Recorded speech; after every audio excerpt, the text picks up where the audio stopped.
Boa tarde. Estamos aqui para mais um evento do Ciclo Cinema História. Esse ciclo é uma das realizações do LAPET, Laboratório de Pesquisas em Teoria da História e Interdisciplinaridade. É um laboratório filiado à Universidade Federal Rural do Rio de Janeiro, mas que conta com membros participantes do país inteiro, de diversas universidades, professores, alunos, pesquisadores. E o nosso laboratório tem promovido diversos ciclos, cursos de extensão. Um deles é esse, é o ciclo Cinema História, onde nós convidamos palestrantes para falar sobre temas relacionados não apenas à relação da história com o cinema, que acabou dando o nome ao ciclo, mas com o tempo nós ampliamos para a relação da história com mídias diversas. Que mídias são essas? Séries de TV, jogos eletrônicos, HQs, a própria literatura, a música, ou seja, é um circuito bem mais amplo do que originalmente a gente tinha no Grupo Cinema História, embora ainda tenha muitas palestras sobre a relação entre cinema e história. E acabamos conservando o título do ciclo, embora a gente tenha essa ampliação do escopo. Hoje, por exemplo, a gente vai falar sobre quadrinhos e história. Daqui a pouco eu vou apresentar o tema de hoje e como vai ser feita a palestra debate de hoje. Eu lembro a vocês que a estrutura é sempre a seguinte: o palestrante ou os palestrantes, no caso de hoje, falam durante a hora inicial e durante a hora seguinte nós temos o debate. Todos vocês que aqui estão presentes podem participar. Podem participar tomando a palavra depois ou colocando as suas questões no chat. Desde o início da palestra já podem fazer isso. Vão anotando comentários, perguntas, e depois isso pode ser lido pela nossa equipe, ou a pessoa pode falar. Não precisa ser só perguntas, pode ser também um comentário, uma contribuição ao tema e assim por diante. É um debate, enfim. Mas, além desse ciclo de palestras Cinema e História, nós temos vários outros, como, por exemplo, monografias em debate, onde convidamos pessoas que defenderam monografias interessantes e que apresentam da mesma maneira, com uma estrutura parecida a essa aqui. Temos a série Teses em Debate, onde são convidados palestrantes que defenderam dissertações de mestrado ou teses de doutorado e processamos da mesma maneira. Temos uma série chamada Interdisciplinaridades, onde qualquer tema nesse escopo mais amplo de interdisciplinaridade é bem-vindo. E temos uma série de cursos de teoria da história, de metodologia da história, cursos sobre temáticas diversas da historiografia, como fontes históricas, campos históricos, assim por diante. E cursos também abertos a outras questões interdisciplinares. A Marcele depois vai dar um recado sobre os cursos que estão para ocorrer aqui. Temos um curso de História Social, em breve vamos ter um de História Política, vai ter um de História da Dança e assim por diante. Né? Quer dizer, então a gente está com uma atividade muito grande e diversificada na área de extensão. E todos são bem-vindos a participar do laboratório. Daqui a pouco vai ser dado o recado de como pode ser feito para vocês que se interessarem poderem participar, se inscrever no laboratório.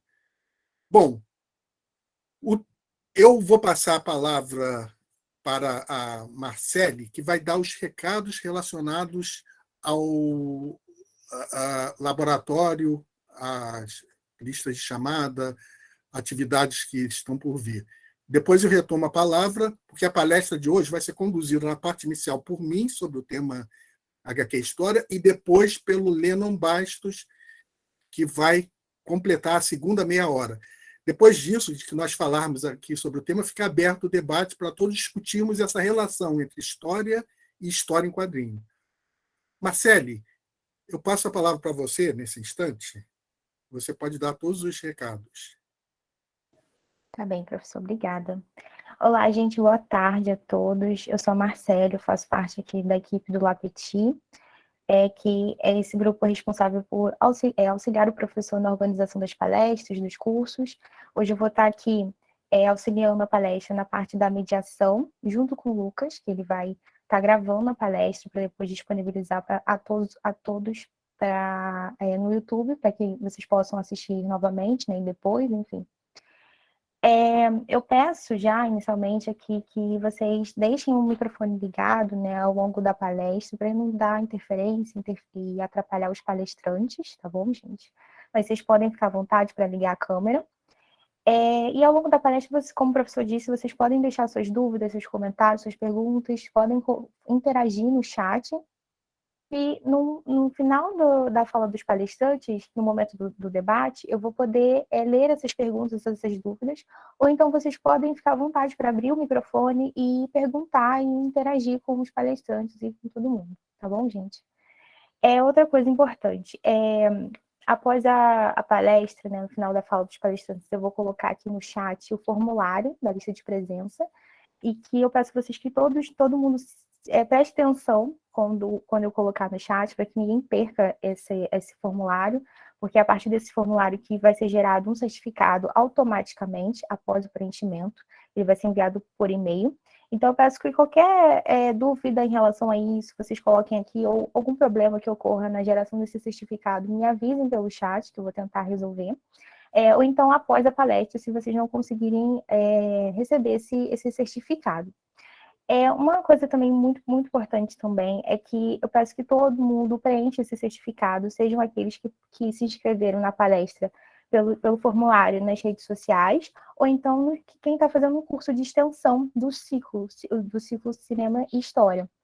Porque todo mundo vai receber um certificado individual, que vai ser gerado, e para essas pessoas que estão fazendo o curso de extensão, após realizar todas as palestras, se vocês tiverem as horas cumpridas, né, vocês vão receber um certificado geral de todas as palestras. E dessa que vocês estão participando, vocês vão receber um único certificado com menos horas, né? 2 horas, eu acho. Que ok.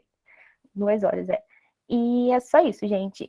Outra coisa, para quem participar do laboratório, também é só vocês enviarem por e-mail o nome completo, CPF e o currículo Lattes, tá bom? Obrigada a atenção de todos e boa palestra. Então, nesse momento, a gente vai começar a discorrer sobre esse tema, né? O tema de hoje é bem interessante, quer dizer, quais relações possíveis entre história em quadrinho e história. Vamos falar um pouco das HQs como fontes históricas, mas também das HQs como objetos históricos, das HQs como possibilidade de representar a história. Quem sabe se os historiadores cada vez mais não poderão escrever os seus textos historiográficos sobre a forma de HQ, por exemplo. Ou seja, nesse sentido, a HQ também pode ser uma inspiração interdisciplinar para a história. Mas vamos falar também da ação das HQs, dos autores de HQs, dos personagens de HQs, na própria história, interferindo na história real. Vamos falar sobre todos esses temas. Inicialmente, essa palestra estava programada para ser apresentada por um outro pesquisador que, há uma semana atrás, nos informou que não poderia participar por problema de força maior, e nós resolvemos, mantivemos aqui na data. Eu mesmo estou escrevendo, apesar de um tema novo para mim, HQ História, mas eu mesmo estou escrevendo um capítulo de um livro que futuramente sairá, provavelmente daqui a um ano, reunindo trabalhos de vários autores sobre história em quadrinhos e história. Né? Eu tenho um capítulo nesse livro, estava escrevendo, então eu falei assim, não, então vamos resolver da seguinte maneira, já que o pesquisador anterior não pôde apresentar a palestra. Vamos manter o tema, eu vou apresentar uma primeira hora inicial, a primeira meia hora inicial, baseado no que eu já estou me aproximando do tema através da escrita desse artigo, né? E também tive a ideia de chamar uma pessoa que também está iniciando uma pesquisa sobre o tema, que é o Lennon Bastos, que vai falar na segunda parte da apresentação inicial sobre o tema.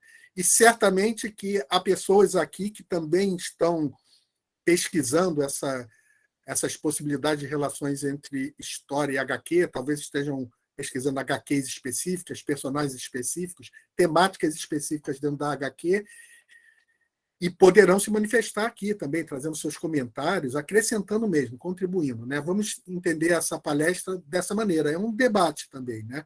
Embora vai ter essa apresentação inicial para a gente colocar algumas questões. Mas depois sintam-se livres na segunda parte da palestra debate, ou seja, na parte mais específica do debate, para colocar, contribuir, trazer novas colocações para o tema. Esse modelo é o que a gente tem empregado em todos os ciclos de palestras do LAPET.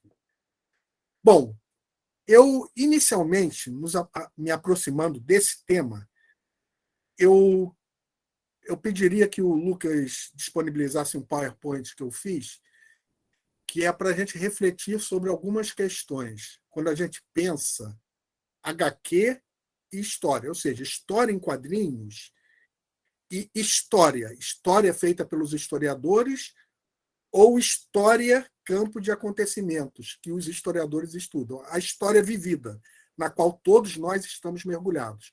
Quais são as relações que existem possíveis entre HQ e história? Nós vamos ver que são várias. Já conseguiu disponibilizar o PowerPoint, Lucas? Essa reflexão inicial, daqui a pouco vai aparecer um PowerPoint onde a gente vai poder visualizar um esquema para compreensão. Mas ela é muito parecida com a que ocorre em outros campos, como, por exemplo, o próprio cinema. Por quê? O cinema, a literatura, por exemplo, ou mesmo a música, numa possibilidade narrativa que a música tem ao ter letras também, mas vamos falar dar o exemplo da HQ e do cinema. Ou da literatura, por exemplo. Como são artes expressivas, artes narrativas, artes capazes de contar uma história, tanto o cinema como a literatura, como a HQ, aparecem certas relações. Deixa eu ver se a gente já tem o PowerPoint. Já temos o PowerPoint, Lucas? Por enquanto não está aparecendo nada. Só um minuto, professor. Ok. Mas a gente vai ver nesse primeiro quadro que eu vou mostrar para vocês que assim como o cinema ou assim como a literatura, pode passar para o primeiro quadro, Lucas. Vejam só, se a HQ não estabelece com a história, entre outras possibilidades, 6 tipos de relações bem interessantes, que são também relações que o cinema e a literatura estabelecem. Eu vou explicar por quê. Né? Eu estava dizendo, porque essas artes expressivas, o cinema, a literatura e a HQ, são artes narrativas, artes capazes de contar uma história. Como são capazes de contar uma história? E essa história pode ser totalmente fictícia, inventada pelo seu autor, ou pode ser a história vivida, a história pela qual os historiadores se interessam, acontecimentos históricos que aconteceram em determinado momento. Então, HQ, cinema e literatura podem narrar acontecimentos históricos ou criar histórias em cima de fundos históricos que já aconteceram. Ou podem inventar realidades totalmente diferentes, inventar personagens e assim por diante. Então, essas duas possibilidades, a ficção livre e a narrativa histórica, elas fazem parte dessas artes narrativas, digamos assim. A HQ é uma delas, e é sobre elas que estamos falando hoje. Vejam que eu coloquei nesse quadro 6 relações interessantes que a gente pode pensar quando a gente pensa história e HQ. A primeira é que a HQ pode ser objeto de estudo para os historiadores. O que é pensar a HQ como objeto de estudo para os historiadores?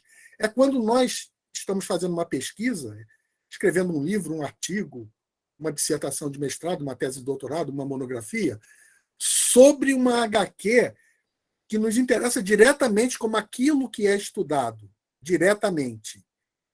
Pode ser esse tema, né, essa dimensão possível, a HQ como objeto histórico, você pode estudar uma HQ, uma série de HQs, um determinado personagem de HQ, um determinado quadrinista, um autor de HQs, a indústria da HQ, a arte da HQ, as práticas sociais geradas pela HQ, os leitores de HQ, porque a gente tem que compreender, quando pensa HQ como objeto histórico, que a HQ pode ser pensada a partir de 3 dimensões importantes. Existe uma indústria da HQ, mas a HQ também é uma arte. Existe também uma arte que é a arte que realiza a HQ. Ou seja, a HQ pode ser visto como arte ou como indústria, ou pode ser visto como uma prática social. A gente pode pensar num triângulo de possibilidades quando pensa HQ como objeto histórico. E nas relações entre esses 3 vértices. A relação da indústria com a sociedade que produz a HQ, ou a relação da indústria com a arte HQ, ou a relação da arte produzida pelos quadrinistas com a própria sociedade e assim por diante. Todas essas combinações são possíveis. Então, uma série de coisas que podem nos interessar quando a gente pensa na HQ como objeto histórico. Mas o interessante para pensar HQ como objeto histórico é que o tema que eu estou estudando é diretamente o mundo HQ, nas suas várias possibilidades.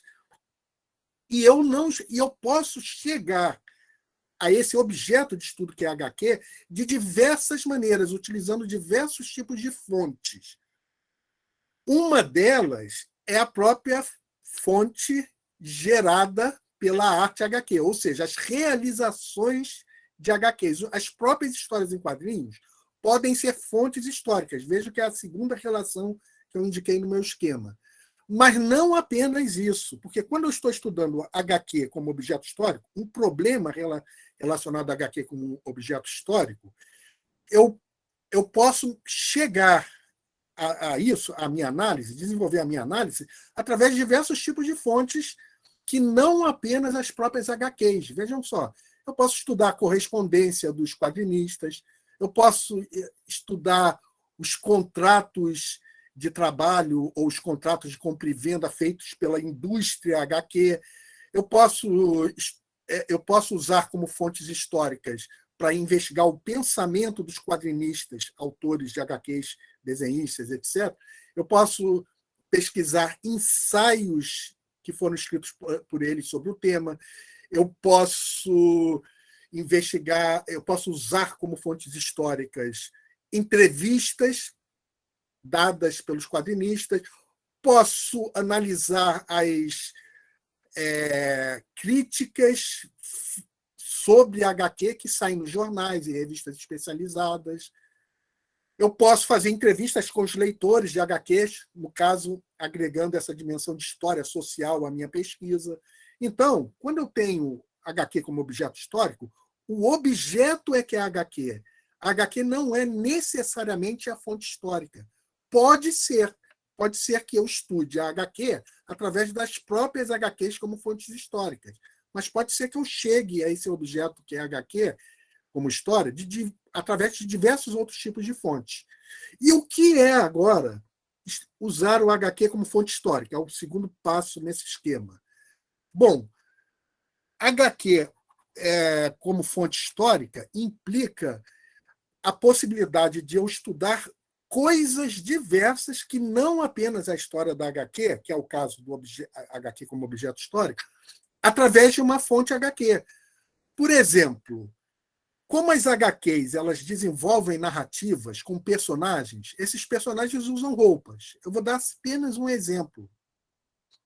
Esses personagens que utilizam roupas, no caso de super-heróis, tudo bem, vão ser roupas inventadas, mas na maior parte dos casos, os personagens de HQ usam as roupas que as pessoas utilizam na sua época. Então, eu posso estudar, a partir de uma certa fonte HQ, uma certa história em quadrinho, ou uma série de histórias em quadrinhos, eu posso estudar, por exemplo, a história da moda, por exemplo, a história da indumentária. Porque é óbvio que nas HQs dos anos 40, as pessoas vão se vestir de uma certa maneira. Nas HQs, os personagens vão se vestir de uma certa maneira.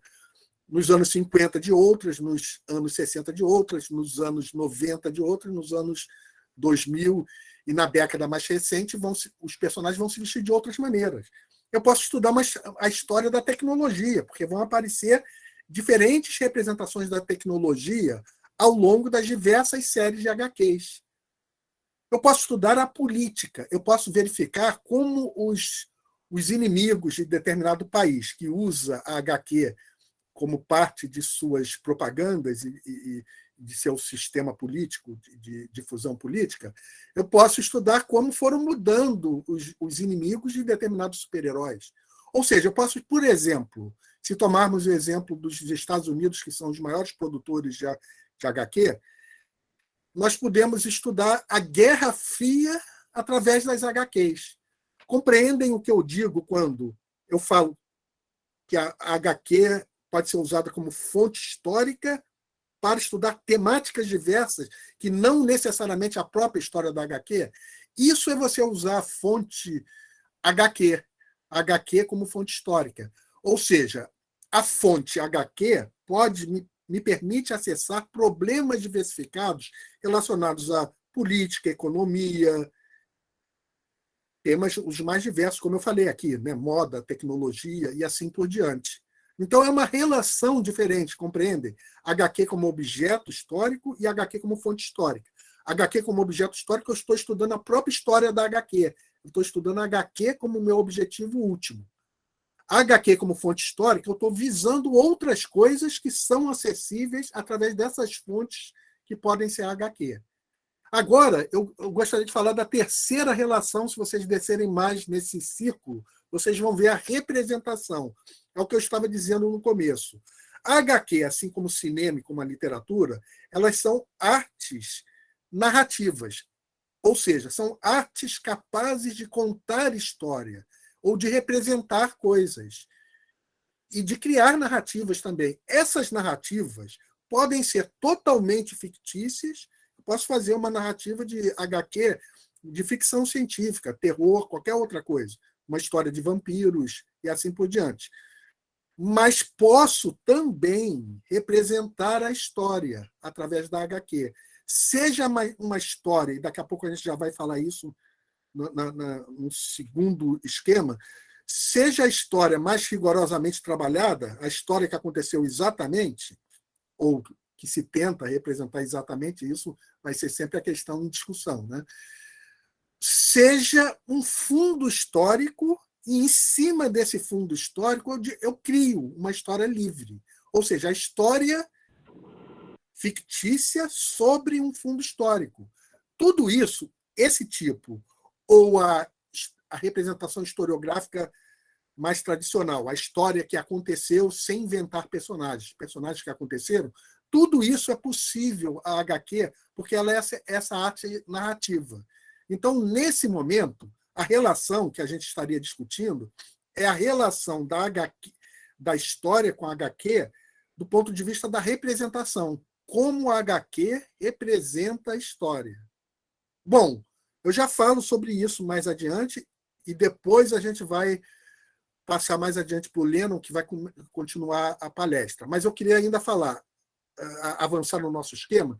Nós podemos usar, e muitos que aqui estão presentes são professores que já estão fazendo isso, né, digamos assim, né, que é a possibilidade de usar a HQ como recurso didático interessante para ensinar a história.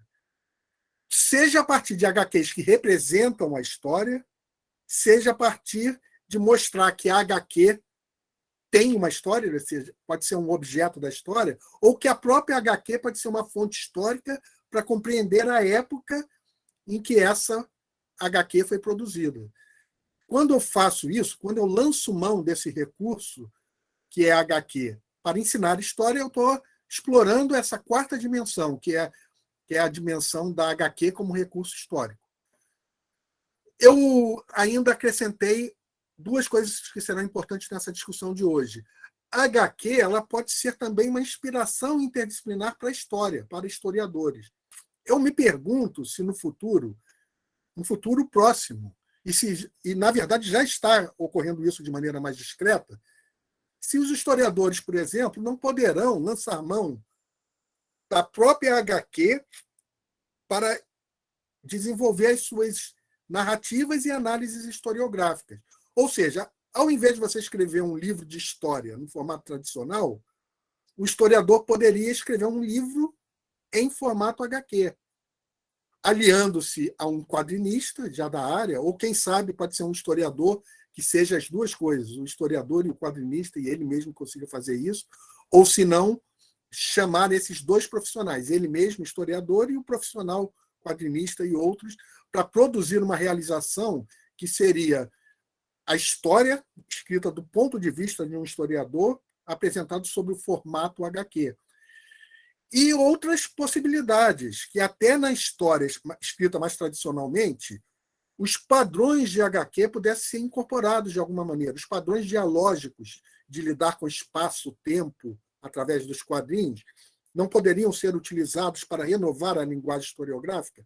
É sobre isso que eu penso quando eu penso nessa relação que seria possível da HQ como inspiração interdisciplinar para a história enquanto disciplina. Bom, o último elemento do ciclo é quando a HQ se torna agente histórico. A gente vai falar sobre isso hoje, daqui a pouco. Ou seja, quando a HQ interfere na história, quando uma HQ é utilizada como veículo de propaganda para qualquer coisa, até para a política de um Estado mais amplo, ou quando seus personagens acabam interferindo na história, quando você usa a HQ como contrapoder para enfrentar um poder estabelecido. E a gente viu diversas maneiras isso ocorrer ao longo da história, né? A gente pode lembrar a famosa HQ, é só para dar um exemplo, né? O V de Vingança, que virou o filme, né? E essa relação entre a HQ e cinema ela é muito forte. Eu acho que hoje em dia, quando alguém escreve uma HQ, já pensa na sua transformação em filme no futuro, né? Ou seja, então quando a gente tem o V de Vingança, hoje você vai a qualquer passeata e dificilmente você não vai ver aquelas máscaras que foram divulgadas a partir da HQ, né? V de Vingança, e que depois foi transformada em filme. Ou seja, é uma HQ que interferiu na história. É um dos produtos mais vendidos na Amazon, é a máscara do V, né? Eu estou dando só um exemplo, né? Quer dizer, então, e poderia dar inúmeros outros, onde um quadrinista interfere na história através do seu personagem, mas não só o quadrinista, a indústria da HQ, ou então o próprio sistema no qual ele está inserido e acaba passando uma determinada ideologia. Ou seja, é a HQ funcionando como agente que interfere na própria história. Nesse caso, não a história dos historiadores, mas a história vivida, a história processo. Eu queria passar para o próximo quadro. No próximo quadro, eu relacionei, mais especificamente sobre as relações da HQ como representação. São diversas, eu registrei aqui diversas possibilidades quando a gente tem a HQ que busca representar a história. É claro, eu disse que cada vez mais, talvez no futuro, os próprios historiadores vão escrever as suas HQs, digamos assim, ou entrar em contato com os quadrinistas, desenhistas, e fazer uma associação nesse sentido. Aí seria essa parte lá embaixo, análise historiográfica em forma de HQ. Geralmente a gente vê mais o que está do lado, a narrativa historiográfica em forma de HQ. Mas os historiadores poderiam desenvolver uma forma de fazer uma história mais problematizada, narrativa, através da HQ. Quando a gente fala nessas duas modalidades, o quadrinho está trazendo a própria história que aconteceu, digamos assim. É claro, sabemos todos que a historiografia cria uma representação da história. Não é a história que aconteceu, mas é uma história feita seriamente, a partir de fontes. Esse é o sentido que a gente tem quando a gente fala nessas duas possibilidades, a narrativa historiográfica em forma de HQ ou a análise historiográfica em forma de HQ. Mas vejam que logo acima eu coloquei aqui a história ficcional com fundo histórico. O que é essa possibilidade de representação da história? É quando um determinado autor explora um determinado ambiente histórico, um espaço-tempo histórico, mas cria personagens totalmente livres, uma história ficcionalmente produzida. Eu vou dar como exemplo, mas depois vocês podem trazer exemplos mais atuais. Claro, eu estou dando exemplos, né, de uma época talvez anterior, mas eu acho que ainda é bem conhecido. Por exemplo, a gente pode pensar na HQ Astérix, o Gaulês. O ambiente é um ambiente histórico que existiu. Tem lá o Júlio César, né? Tem os gauleses, de fato existiram, estiveram em conflito com os romanos. Existe esse ambiente, 50 anos antes de Cristo, né? O ambiente dos conflitos entre Roma e a Gália. Só que a história inventada, a história que se desenvolve em cima, é uma história totalmente fictícia. É uma história com direito a poções mágicas, e assim por diante. Astérix e Obélix, os personagens, não existiram de fato, né? Então, é um exemplo. O autor ele aproveita um determinado fundo histórico e desenvolve uma narrativa inteiramente fictícia. É totalmente diferente do exemplo que eu enunciei logo abaixo. A narrativa historiográfica teria personagens reais. E também já estão sendo desenvolvidos muitas HQs nesse sentido. É uma HQ sobre a abolição da escravidão, ou talvez sobre a Revolução Francesa, e assim por diante, com os próprios personagens, a de baixo. A de cima, não. A história ficcional com fundo histórico é uma história totalmente ficcional, criada, mas com um ambiente de fundo histórico. Mas também é um ambiente bem pesquisado pelo quadrinista, etc. Só que a história é totalmente fictícia. E a gente pode ir explorando aí nesse esquema outras possibilidades. Eu posso fazer uma dramatização mais livre dos processos históricos. Os processos históricos ocorrem, mas o autor tem maior liberdade. Eu comparo também com o cinema, né? O cinema também faz isso. Quando a gente tem um filme como Cruzadas, é um filme que tem os personagens reais, aquela cruzada ocorreu, mas é desenvolvido lá um personagem que é inventado, digamos assim. Ou seja, uma dramatização mais livre de um processo histórico. A HQ também pode fazer isso. Pode trabalhar com processos históricos que ocorreram, mas desenvolver uma dramatização mais livre, sem chegar à criação ficcional totalmente livre, que é o exemplo anterior, que eu acabei de comentar. Entender essa possibilidade? Eu posso fazer biografias em HQ, seguir uma determinada trajetória de um determinado personagem. Ou até, como é o caso de HQs que também existe, desenvolver memórias em forma de HQ. É o exemplo do Maus, por exemplo, né? Que é uma HQ onde, no fundo, é um livro de memórias ali, né? Mas desenvolvido sob a forma de HQ. Ou seja, eu posso explorar essa possibilidade também. E posso até usar as próprias fontes históricas de uma determinada época e criar uma HQ em cima delas. Eu posso dar, por exemplo, o exemplo que pode ser esse ou pode ser ali a narrativa historiográfica do Frank Miller, por exemplo, a HQ 300, que aquela batalha existiu, a Batalha das Termópilas. Leônidas, Xerxes I, são personagens que existiram. É uma narrativa que pretende desenvolver essa. E está numa fonte histórica. Se a gente for lá a Batalha das Termópilas, é narrada por historiadores gregos. Então, eu posso também trazer e colocar em forma HQ fontes históricas que já existam. Bom, isso são algumas coisas que eu achei interessantes de trazer para vocês nessa primeira parte da apresentação.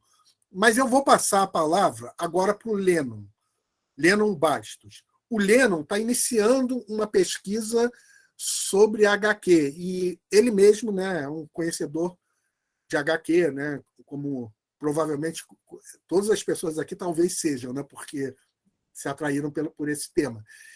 Então, eu achei muito interessante chamar ele, porque ele vai poder falar algumas outras coisas, e até trazer uns exemplos mais atuais, quem sabe. Né?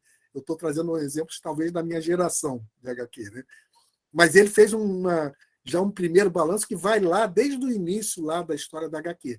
Bom, Lennon, eu vou passar a palavra para você. O Lennon ele está se graduando, ainda fazendo a graduação, mas já começando uma pesquisa sobre o tema na Universidade Federal Rural do Rio de Janeiro. Eu passo a palavra para você nesse momento, Lennon, certo? E depois você pode falar e depois a gente vai abrir para o debate. A palavra é sua. Certo. Boa tarde, gente. Meu nome é Leno, como o professor já me apresentou. Eu vou estar falando também, sobre as HQs como fontes históricas, né? Enfim, eu vou começar trabalhando como fontes históricas, acho que o maior, né, herói, e acho que o maior ícone da cultura pop, um dos heróis, que é o Superman, que foi o primeiro super-herói a ser criado, né? O Superman ele foi criado em 1938 pelo Jerry Siegel e pelo Joe Shuster, né? E na primeira HQ, né, que foi lançada do Superman, foi um ano antes, né, do fim da crise de 29, e isso foi um momento, né, foi o pior momento da economia americana, e isso influenciou muito, né, esse lançamento da HQ do Superman, da primeira HQ do Superman, do símbolo do que ele representava, influenciou bastante na sociedade, né, porque era um desafogo, era um alívio, e ele é justamente o que a sociedade americana naquele momento precisava, que era um sentimento, uma sensação de esperança de que as coisas iam mudar e de que as coisas iam melhorar futuramente, né? O S, né, que esse peito, para quem não sabe, o S no peito dele significa esperança, né? Não exatamente Superman, né? Então, quando a gente trata as HQs como fonte histórica, é um texto muito interessante do professor da Assunção, é justamente quando ele aborda o cinema como um agente que interfere na história. A HQ, como ele disse agora há pouco, ela caminha, né, bem junto ao cinema, principalmente hoje em dia quando a gente trata sobre filmes de heróis, né, eles andam lado a lado, bem próximos mesmo. Então, a importância das HQs também, a importância das HQs também no âmbito cultural, ela é muito ampla, se a gente parar para analisar, né? Porque hoje em dia, principalmente hoje em dia, eles abordam muito as questões culturais, sociais, como o movimento negro, quando a gente trata a respeito do Pantera Negra, a Mulher Maravilha, que já vem tratando sobre a luta, né, sobre o feminismo, desde do momento que ela foi criada, né? Então, é uma é um leque muito, muito amplo para explorar, né? Mas enfim, dando continuidade, o Superman, quando ele foi lançado, ele foi inconscientemente, né? Os dois criadores do herói, eles acabaram criando um arquétipo de religioso moderno, né? Porque o Superman nada mais é do que um salvador que vem para a Terra para ser um símbolo de esperança, de salvação, que vai guiar a humanidade, enviado por um pai celestial, que no caso seria o pai dele, e chega aqui e aos 30 anos, mais ou menos, ele vai para o deserto, né? Ele se isola no Ártico para criar sua fortaleza e para pensar e para evoluir, exatamente como Jesus fez quando foi para o deserto lá nos 30 anos. Então ele é uma referência. Inclusive, o Batman vs Superman, ele relata, né, o Zack Snyder, que é o diretor do filme, ele mostra essa relação, essa proximidade do Superman como se fosse Jesus Cristo, né? E quando a gente para analisar esse tipo de coisa, a gente consegue abordar muitos temas, como ele falou. As HQs, elas podem servir como agentes, como representação, como objeto, como fonte. Então, muitas HQs elas estão bastante juntas nisso. Uma HQ, por exemplo, ela contém vários desses elementos em um só, como ele falou que dá para combinar várias desses temas, né? Dá para combinar de várias maneiras. Então, alguma HQ, por exemplo, tem várias delas. E quando a gente fala sobre fonte histórica, né, e como agente histórico, em 1940, um jornalista na Flórida chamado Stetson Kennedy, ele se infiltra na Ku Klux Klan, né? Se eu não me engano, não lembro se é mencionado ele no filme do Infiltrados na Clã, mas ele se infiltra na clã, né? Ele usa um nome de um parente e se infiltra lá e descobre todos os códigos, todos os lugares, todas as relações que tinha, né? Ele sobe na hierarquia da organização e ele quer expor aquilo ali, né? Isso no ano de 1940. Ele quer expor aquilo ali. E como ele não confiava na polícia, não confiava, né, nas forças de segurança, ele quis expor aquilo de uma forma que ele não precisasse usar esses agentes. Então ele vai atrás dos produtores de uma série animada do Superman era uma série em rádio, né? Era uma série em rádio. Então eles desenvolveram, os produtores aceitaram, fizeram uma minissérie de 16 episódios, né, As Aventuras do Superman, e o nome do programa era O Clã das Cruzes em Chamas, né? E essa HQ, ela simplesmente expôs todos os nomes, todos os lugares e todos esses muitos participantes, né, da Ku Klux Klan foram saindo da organização por, por ficarem com medo de serem expostos. Então, quando a gente para ver isso aí, a gente consegue analisar, a gente consegue ver como uma HQ ela consegue influenciar, ela consegue agir em determinado âmbito, como interfere na história. Da mesma maneira que a gente tem os filmes hoje interferindo, as HQs elas também interferem, já interferiram muitos anos atrás, agora, né? A gente está falando de em 1940, então é bastante tempo. A partir disso, depois que o Superman foi criado, né, e o sucesso que ele teve, né, ele desencadeou uma série assim, uma revolução, né, foi um divisor de águas. Eu vou botar um PowerPoint aqui que eu tinha preparado, tá, professor? E deixa eu ver.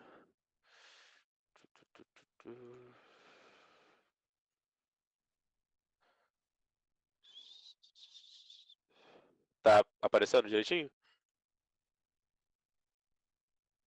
Beleza. Tá sim, Então, obrigado. Então, essa HQ aqui foi a primeira HQ de super-herói lançada, a Action Comics número 1, né? E quando ela foi lançada, ela foi um divisor de águas. Depois que ela foi lançada, muitas editoras dentro dos Estados Unidos, elas quiseram criar seus próprios super-heróis, né? Então, depois que isso aconteceu, isso acabou saindo dos Estados Unidos e muitas outras editoras em volta do mundo também queriam criar seus próprios super-heróis, né? Esse aqui é o Stetson Kennedy que eu falei, eu fiz uma pequena foto dele aqui, que se infiltrou dentro da Ku Klux Klan, e essa aqui é uma parte, né, da minissérie que foi exposta por ele, né?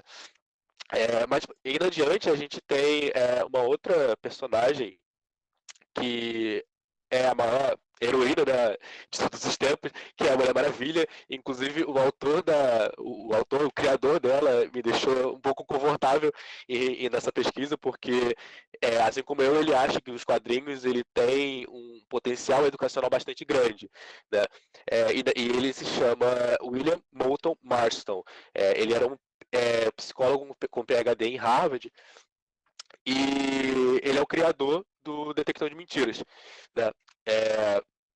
Esse aqui, o Max Gaines, ele era um executivo que mais tarde era dono de duas produtoras, né, que mais tarde viriam a fazer parte da DC Comics, né? E ele aceitou, né? Ele leu um artigo sobre a pesquisa do do William e achou muito interessante e resolveu que eles deveriam criar, né, um super-herói novo, né? E como ele estudava psicologia e, segundo ele, as mulheres eram muito mais confiáveis do que os homens, tanto para várias maneiras, inclusive mais eficientes no trabalho, ele decidiu e ele indicou, né, porque ele virou uma espécie de consultor dos quadrinhos, né, na produção do Max Gaines, ele decidiu que deveria ser uma mulher, né? Ele decidiu que deveria ser uma mulher esse novo herói, né? Para poder acabar, digamos assim, com a soberania dos heróis, dos super-heróis que haviam sido criados, no caso, o Superman e o Batman, né? Que o Batman foi criado em 1939, se eu não me engano, e a Mulher Maravilha veio logo em seguida, em 1940, né? Sendo sua primeira HQ publicada em 1942. Então, como ele acreditava que esse super-herói, ele queria que fosse um tipo de mensageiro da paz, uma espécie de diplomata que conseguisse resolver seus problemas, seus conflitos, a partir do diálogo, né? E não somente da guerra e da força bruta e da sua explosão emocional, né? Ele queria que muitas pessoas vissem que esse novo herói, essa nova heroína, ela conseguia simplesmente levar a paz através das palavras, né? E também muitas meninas, né, o público feminino naquela época não se sentia representado, né, justamente porque era uma soberania muito grande, muito intensa, né, do Superman e do Batman naquela época, que haviam sido lançados recentemente. Então as meninas não se viam representadas, né? Então, quando a Mulher Maravilha foi criada, ela também veio nesse intuito de atrair o público feminino, e isso seria bom não só economicamente, mas socialmente também. Porque não só para as meninas, mas também para os meninos entenderem, né, que as mulheres deveriam ser, não só as mulheres, né, deveriam lutar, ver as mulheres como iguais, né? Esse era o intuito da Mulher Maravilha ter sido criada na época, né? Fora que quando ela foi criada, né, foi mais ou menos no início da Segunda Guerra, né? Então eles se aproveitaram desse expoente, né? E criaram um vilão que era uma metáfora, né? Que era o Ares, que é o deus da guerra, e fizeram ele ter um embate, né? Com a Mulher Maravilha, justamente por conta da guerra, né? Então, como o professor falou, eles usam muito agentes de fora, né, de fatos que realmente estão acontecendo ou aconteceram para poder criar esse tipo de personagem, esse tipo de narrativa. Perdão. As primeiras edições dos quadrinhos da Mulher Maravilha, elas possuíam as 4 primeiras páginas, assim, elas possuíam como é que é? Mulheres reais, né? Mulheres que realmente existiram, como a Amelia Earhart e a Carrie Chapman Catt, né?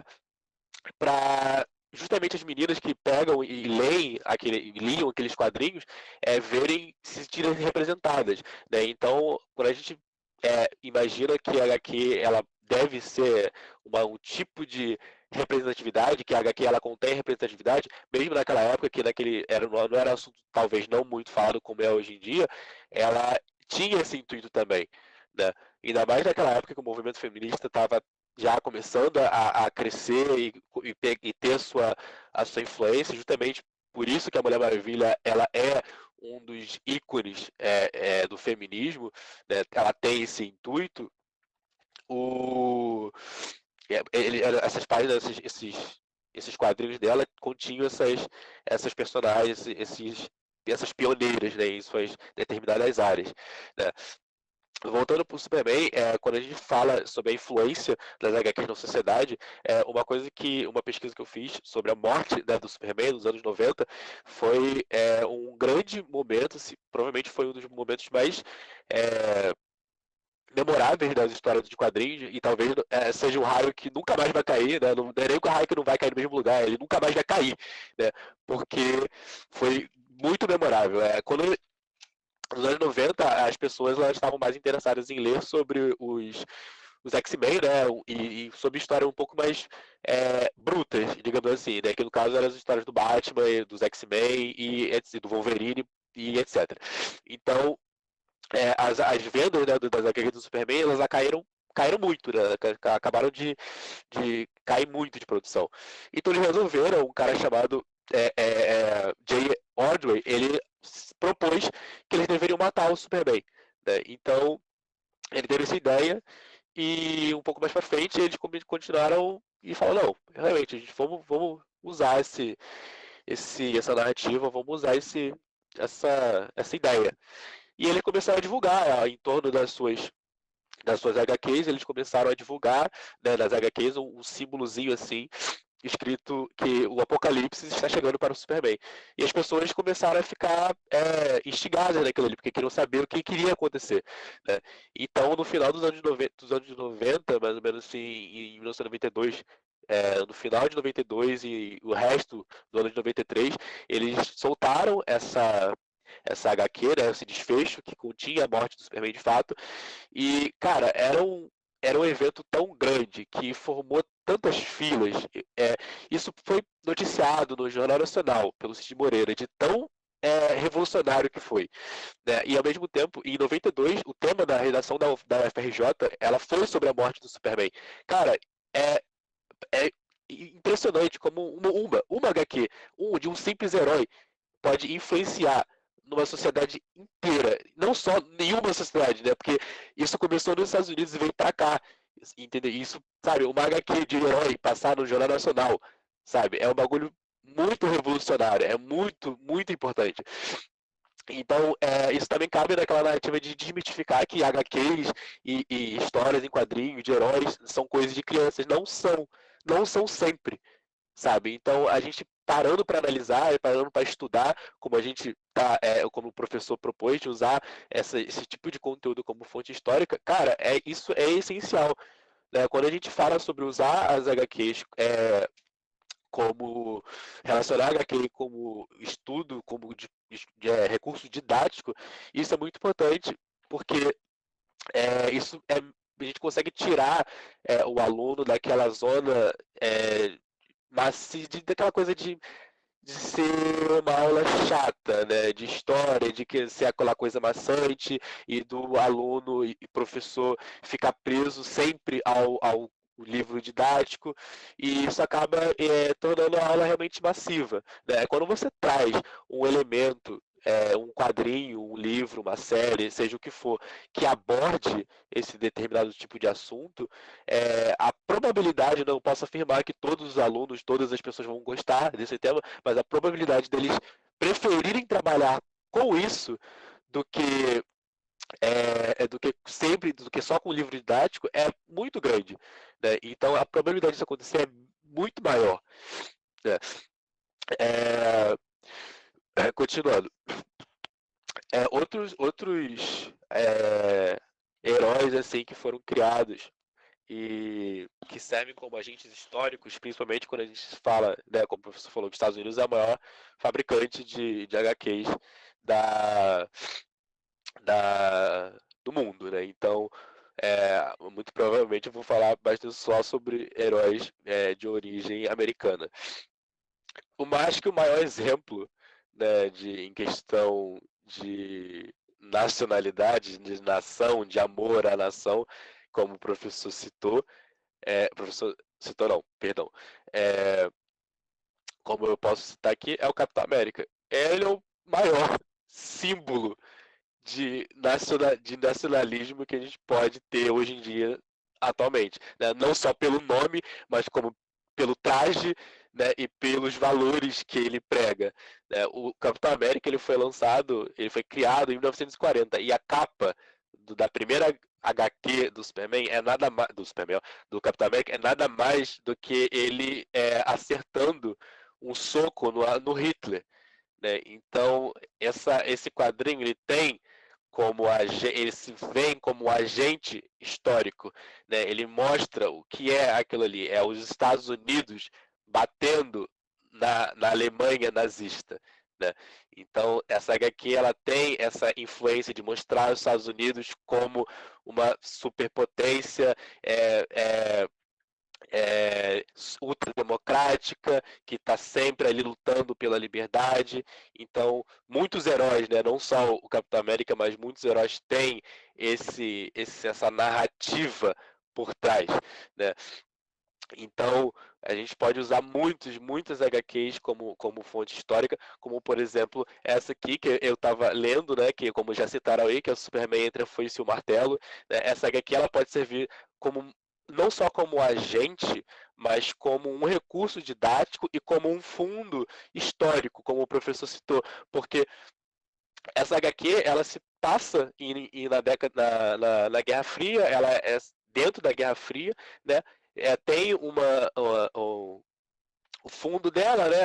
A ambientação dela é dentro da Guerra Fria, né? Tem o embate, né? Não foge do embate entre Estados Unidos e União Soviética, né? Mas contém a questão fictícia, né? Que é o Superman, né? Contra o Lex Luthor, que eventualmente dentro da HQ ele passa a ser o presidente dos Estados Unidos, né? Então reforça ainda mais aquela coisa dos Estados Unidos contra a União Soviética, e na verdade ela é uma crítica, né? Ela indiretamente você pode entender ela como uma crítica ao sistema, ao comunismo, né? Ao regime comunista do Stalin. Inclusive tem figuras como o próprio o Stalin está nessa HQ, ele aparece como sendo o Stalin mesmo, que da história real, né?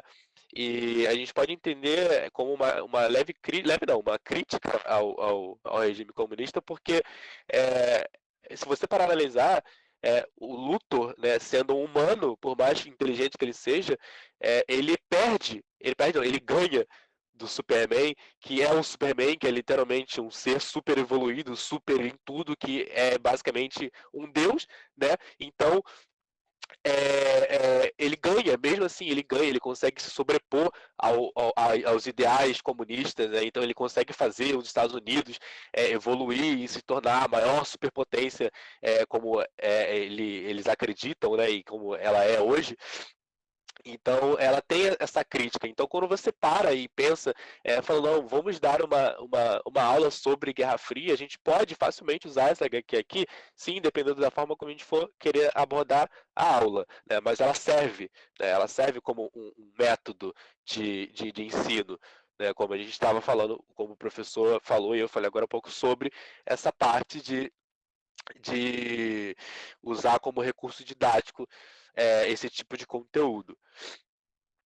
Outro tipo de assunto que a gente pode usar e explicar através das HQs é o efeito, eu achei muito interessante, eu fiz uma pesquisa, que é o efeito do efeito borboleta, né, da teoria do caos, que, cara, essa HQ aqui, ela é simplesmente, se chama Prego, né, The New, né, ela aborda o efeito borboleta, a teoria do caos, que esse prego aqui, ele simplesmente é a Liga da Justiça sem o Superman, porque esse prego, ele simplesmente furou o pneu do carro dos pais adotivos, né, do Superman, do casal Kent, né?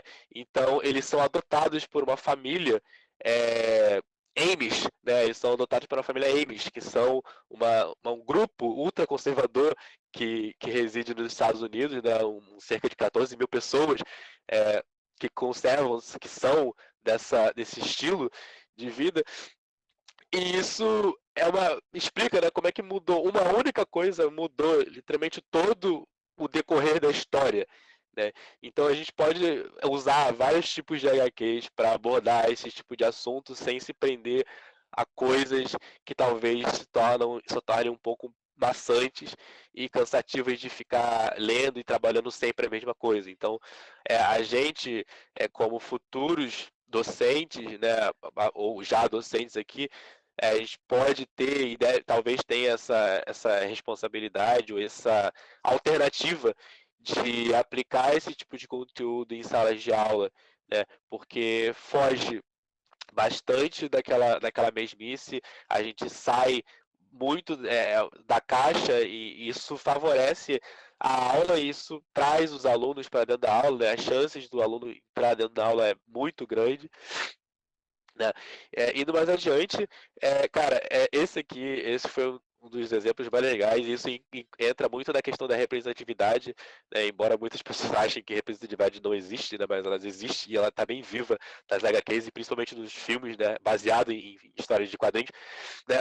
O Calvin Ellis, né? Esse personagem que vocês estão vendo na tela agora, sim, ele é exatamente inspirado no Barack Obama. O autor dessa HQ, ele fez esse herói, essa versão do Superman inspirado no Barack Obama.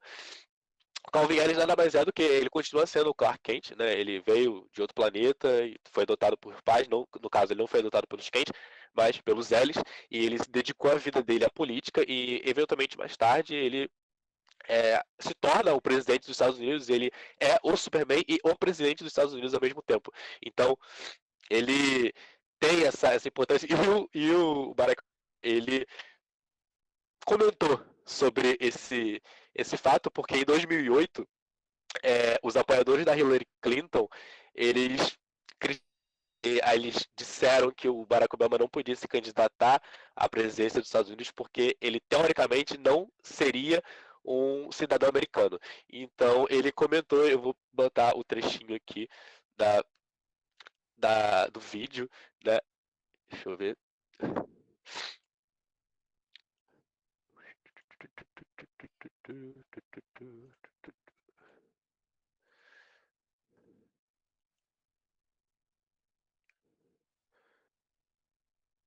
Tá direitinho, né? Beleza.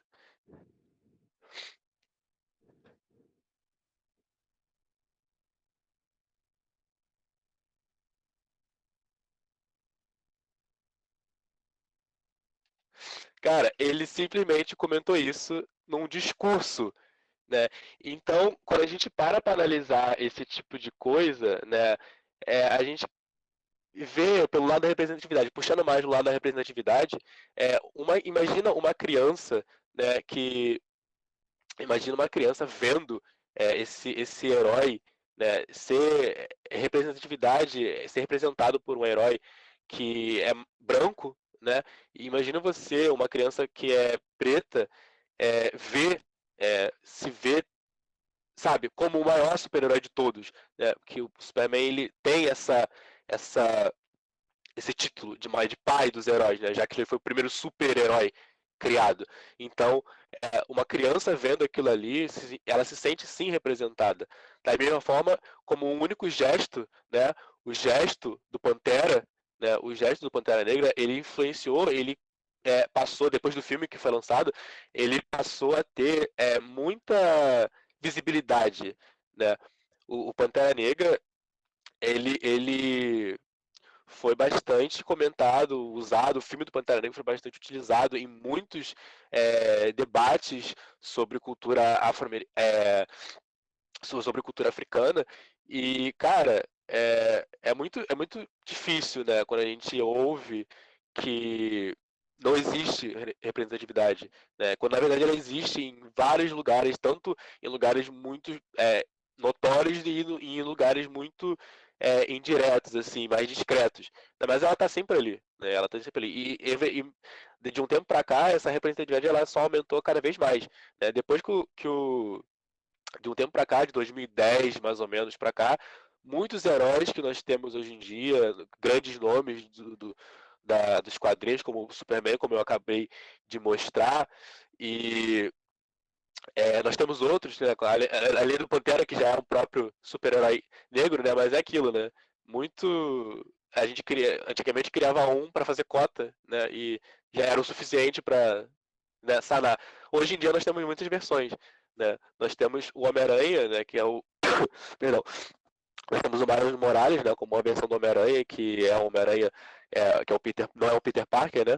Mas ele é um Homem-Aranha que ele é preto, né? Ele tem essa representatividade, né? Então, nós temos esse tipo de local, né, de visibilidade, de temos como mostrar para as pessoas, né. Outra HQ, né, acho que provavelmente uma das HQs que todo mundo mais conhece, né, que são os X-Men, né, de 62, né.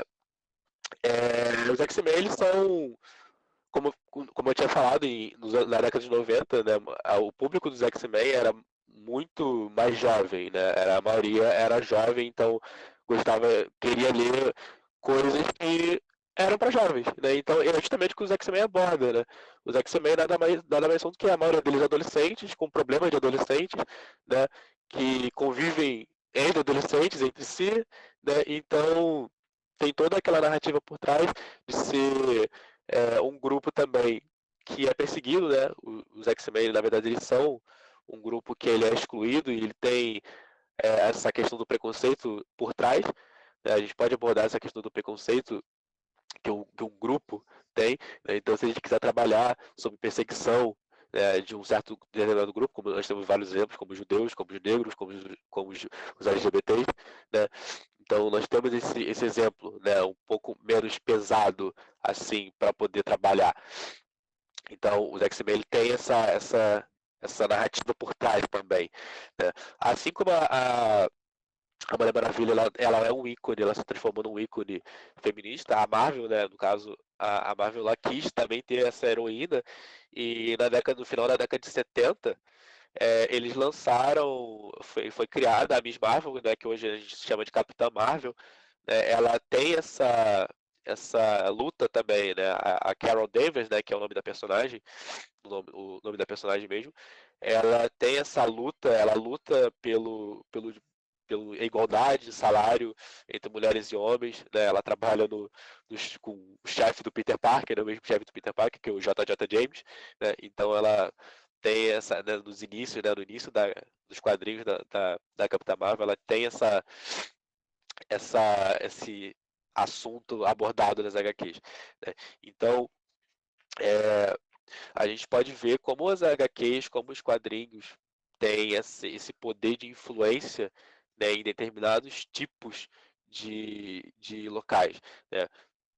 Como eu falei, essa HQ do Superman Entra Foice e Martelo, a gente pode usar em determinados tipos de coisas. Ela, na verdade, ela pode ser abordada como agente histórico, né?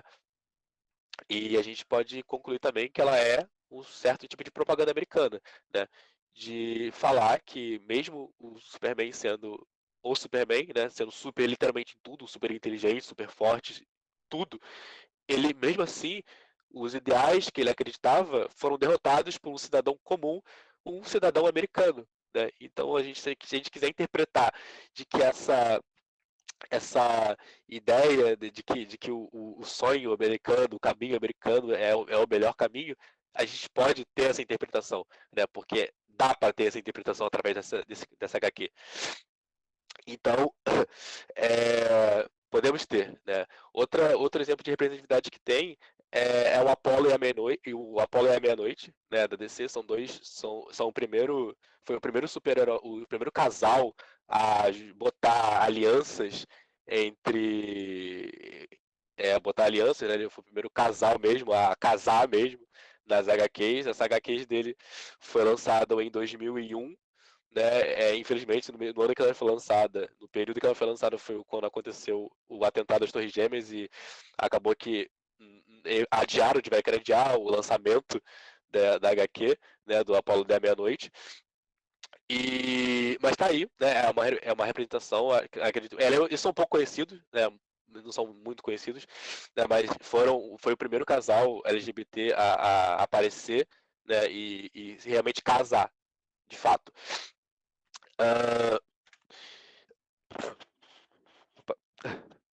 Mas enfim,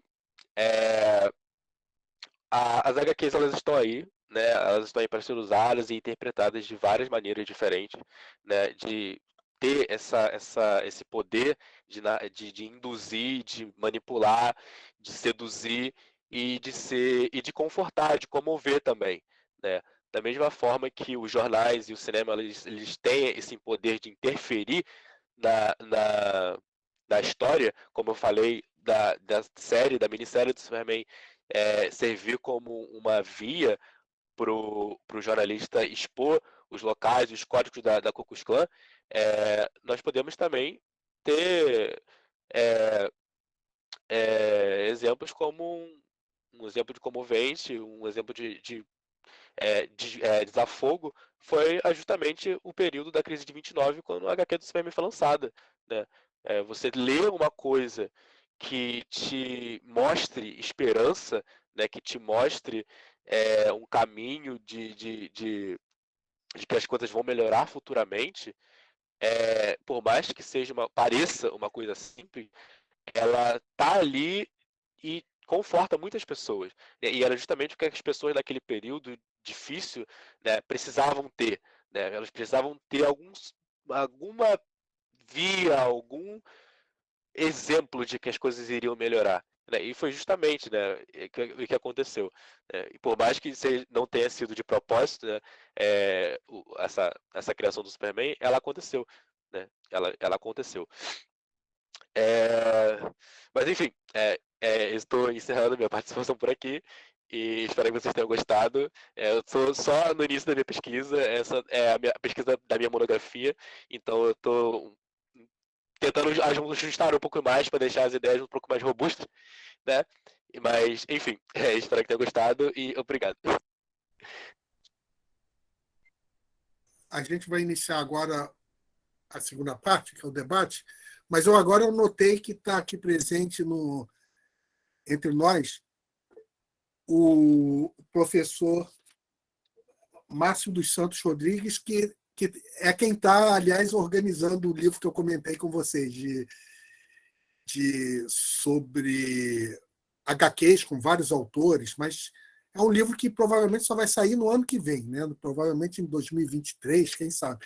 A gente está na fase de elaboração. Eu até pergunto para o Márcio: Márcio, quer fazer algum comentário?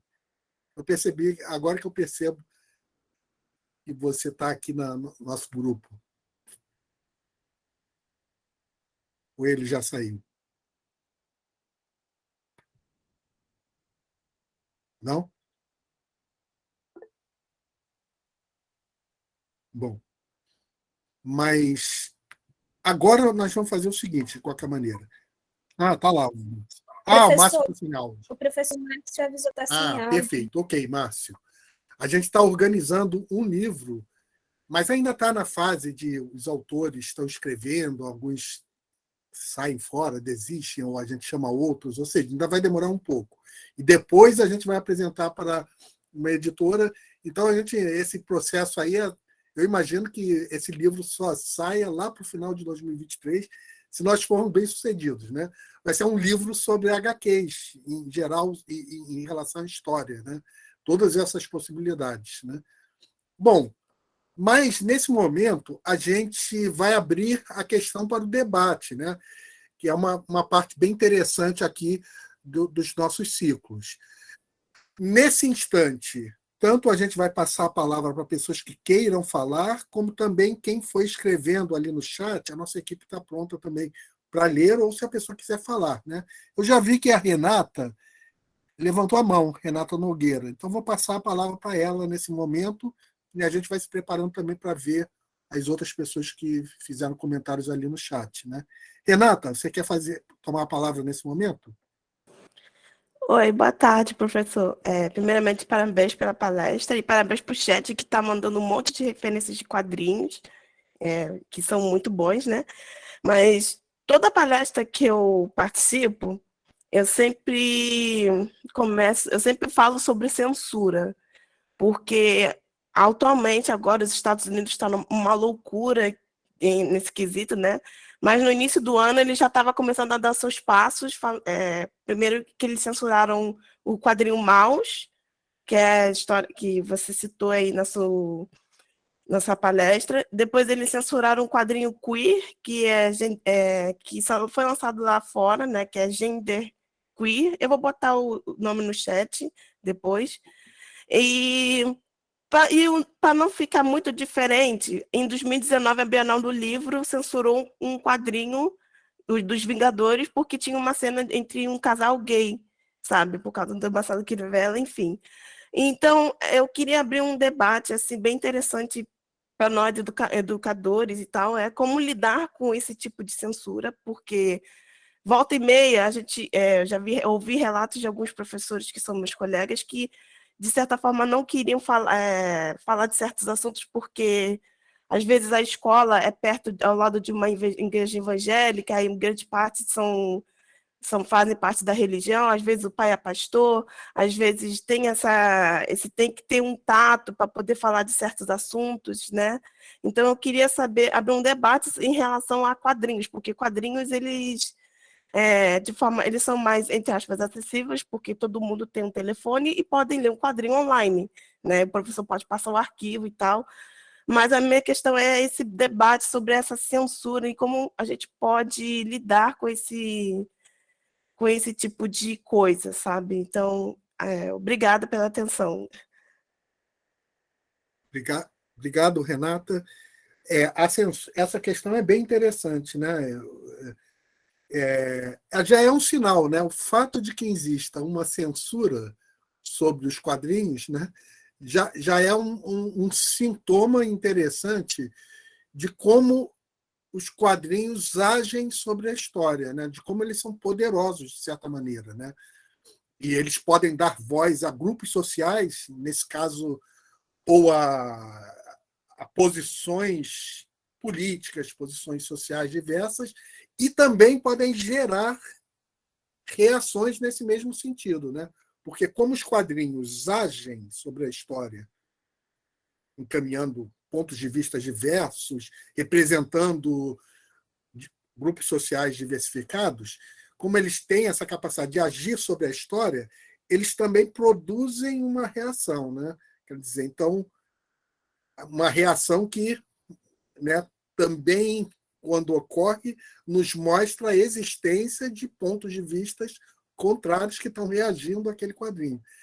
Então, a presença dos quadrinhos na história, né, e na história real, campo de acontecimentos, e a possibilidade dessa presença e das reações a essa presença ser analisada pelos historiadores, mostra muito essa sociedade, né? Essa sociedade que envolve os quadrinhos, né? Agora, como podemos nós, essa é uma questão, né? Como os professores podem lidar com essa questão, né, da censura, que seja a censura aos quadrinhos, seja a censura aos temas historiográficos, é uma questão muito da nossa época, né? Particularmente no Brasil que estamos vivendo hoje, né, que teve nesses últimos 4 anos aí de guinada conservadora, esperamos que isso se inverta, né, com a próxima eleição, mas, de fato, é uma questão que também não só se refere aos quadrinhos, mas à própria história, ao próprio ensino de história, né? Hoje você fica até, né, como professor, avaliando se você, em função dessa censura, que pode se transformar até numa agressão, né, de externa, você fica, né, tendo que analisar, né, que assuntos você vai comentar e assim por diante, né? Mas, se alguém quiser também acrescentar mais algo sobre essa questão, pode acrescentar. E a gente já tem também ali o pedido de fala da Silvia Gomes. Acho que eu vou passar a palavra para a Silvia Gomes. Silvia, pode falar. Boa tarde, professor José Assunção. Boa tarde a todos. Alguém quer falar? Primeiramente, eu quero parabenizar a você, professor, e ao aluno Lennon, assim, excelentes palestras que vocês né, ministraram. E eu queria colocar uma questão, professor, com respeito, assim, eu concordo assim, plenamente com tudo que foi dito, assim, a importância das HQs.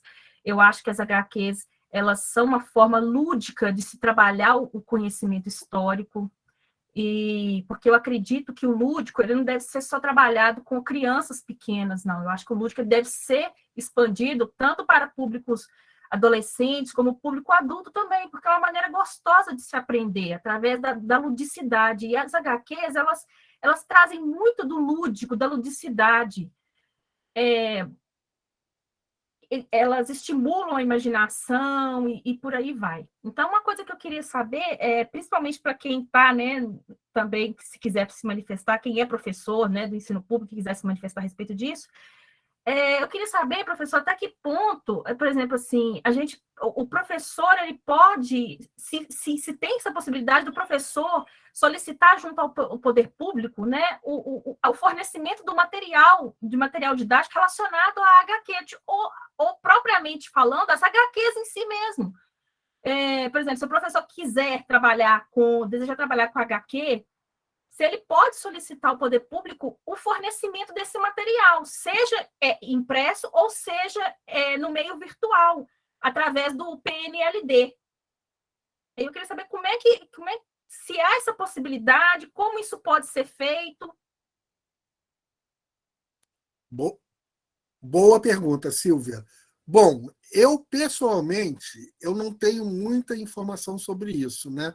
Como atualmente eu estou só atuando no ensino de graduação e pós-graduação, né? Então eu não tenho muito contato com essa realidade que é o ensino, né? Nos níveis fundamental e médio. E eu pergunto se temos aqui alguém que pode acrescentar algo sobre esse tema, sobre essa possibilidade. Eu não estou. Pode falar. Boa tarde, Alberto Natal aqui. Com relação ao que a colega falou, realmente não sei, pelo menos na escola pública a qual eu trabalho, essa possibilidade, por enquanto, não existe. Mas na rede privada, boa parte das escolas utilizam uma plataforma chamada Árvore de Livros. E na Árvore de Livros é possível, sim, fazer com que o alunado como um todo, ele tenha acesso a uma série dessas HQs.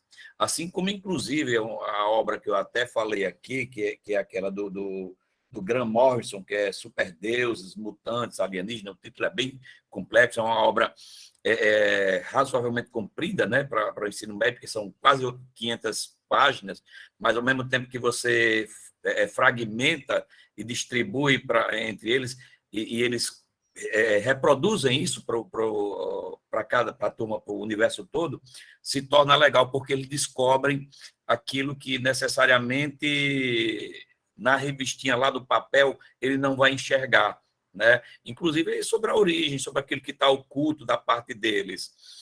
Assim também como descobrir a vontade de trabalhar, deles mesmos criarem personagens, às vezes criar uma HQ dentro de um determinado conteúdo que se esteja trabalhando no momento, né?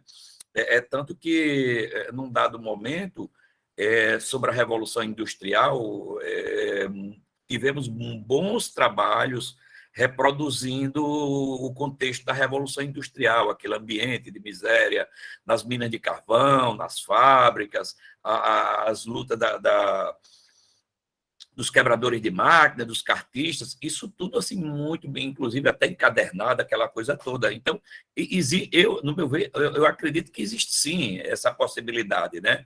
Mesmo que não tenha um material, mas de você querer, na escola, na rede pública, levar isso, fazer com que essas temáticas, elas sejam, sim, transformadas em HQ, né? A questão da escravidão foi, uma vez, um outro tema que eles abordaram, assim, com, sabe, uma força muito grande, da questão de tudo aquilo que os afrodescendentes sofreram aqui no Brasil. Então, eu acho que, mesmo que eu não tendo material, eu digo isso por uma experiência que eu fui capaz de realizar, né? E o mais engraçado é que alguns dos personagens, a gente observa do que eles criam, eles têm algumas características de personagens, né? Seja da Marvel, seja da DC, eles terminam incorporando ao que eles criam num contexto histórico a esses personagens que eles estão acostumados, tá certo? É uma colocação que eu queria falar em cima do que a colega falou há poucos instantes. Desculpa aí pelo tamanho da fala. Ok, obrigado, Alberto. Mais alguém quer falar sobre esse comentário, sobre essa temática da viabilidade, né, que a Silvia está perguntando e que o Alberto nos mostrou agora como está sendo isso enfrentado, né, pelos professores da área, né, os professores de história nessas esferas do ensino fundamental e médio, né? Quer dizer, como concretizar isso e até como conseguir apoio para fazer isso, né? Se alguém quiser fazer mais algum comentário sobre esse tema, Professor, pode falar, Henrique. boa tarde a todos. Eu, particularmente, diante dessa dificuldade que a colega falou, que é uma dificuldade, e na escola particular a gente ainda tem alguns alunos que usam muito o universo das mais famosas, como a Marvel e DC Comics, mas na escola pública é mais difícil ainda esse acesso. Eu me utilizo de pequenas tirinhas e charges que a gente vasculha pela internet mesmo. E como eu até falei no chat aí, a gente vê como o Enem usou o Capitão América contra Adolf Hitler, né? A Mafalda, quando eu dou aula de sociologia e falo de fato social, né? Então, tipo assim, eu vou usando esses pedacinhos de tirinhas que a gente encontra na internet, através de pesquisa, para a gente poder enriquecer nossa sala de aula, principalmente das nossas crianças da escola pública, que tem mais dificuldade de ter acesso, não só ao próprio mundo digital, como o mundo escrito. É verdade. Marcele, nós temos no chat outras questões levantadas. Talvez a gente possa, também nesse momento, ler alguma coisa que está lá ou dar voz às pessoas que escreveram algum comentário. Temos sim, professor. Temos várias perguntas, vários comentários super interessantes. Inclusive, essa questão, né, que a Silvia levantou, temos um comentário do Luiz Carlos Feijó. Eu gostaria de saber se ele gostaria de comentar, de abrir o microfone e comentar, ou eu poderia ler o seu comentário, Feijó, Luiz?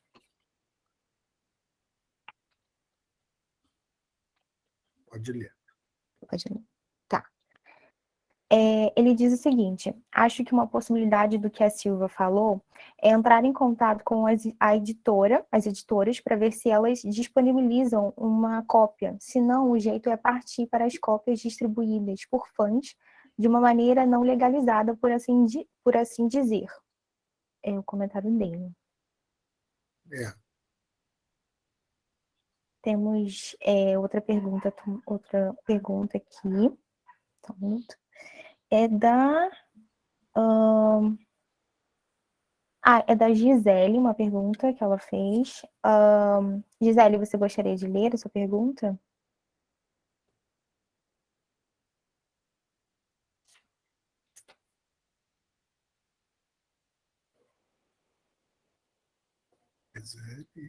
Bem, eu vou ler, de repente ela não deve estar aqui. Ela diz o seguinte, ela faz uma pergunta. O Adriano gostaria de falar. Pode falar, Adriano. Marcele, pode fazer a pergunta para a colega, eu aguardo. Ok. A Gisele faz a seguinte pergunta. O palestrante considera mangá como HQ também? Porque o mangá também tem um poderio econômico bem disseminado pelo globo. Bom, Lennon, você quer responder essa pergunta? Eu, pessoalmente, nesse artigo que eu estou escrevendo, eu vou passar a palavra para o Lennon para ver o que ele acha também sobre isso. Mas por exemplo, nesse artigo que eu estou falando com vocês, né, foi a minha primeira aproximação do tema, né? E eu comecei por uma tentativa de definir o que é o HQ, né? O HQ como uma arte narrativa, sequencial, que desenvolve tempos e espaço. Eu fui, vamos dizer assim, elaborando uma definição de HQ, e nessa definição, eu, pessoalmente, percebo que um mangá é um HQ. É um HQ porque ele contém todos os elementos que o HQ apresenta como uma forma de arte com determinados aspectos que constituem essa forma de arte. Eu fui reunindo o que seria o HQ, qual a definição de HQ. E cheguei a uma determinada definição, né, dos elementos que fazem parte de todos os HQs, e eu percebo, pessoalmente, que o mangá, embora ele tenha características próprias, claro, porque os HQs, em cada circuito cultural podem apresentar suas próprias singularidades. Mas os mangás apresentam características em comum em relação ao HQ suficientes para que a gente possa considerar o mangá é um HQ também. Podem mudar certas coisas relacionadas ao aspecto indústria cultural, sociedade, recepção, obviamente que muda em relação à linguagem, porque a própria linguagem oriental ela vem em uma outra direção, né, de você ler, né, da direita para a esquerda e assim por diante, né? Ou seja, a própria linguagem escrita japonesa é diferente, então é claro que o mangá vai ser uma expressão dessa linguagem. Mas eu entendo perfeitamente que o mangá seja um HQ, né? Você pode colocar que talvez como um gênero de HQ, uma modalidade, mas seria um HQ. O que você acha sobre isso, Leno? E outras pessoas também podem se manifestar. Mas a minha posição no momento, pesquisando isso, é que seria, sim, né, o mangá. Né? Leno, quer falar alguma coisa sobre isso?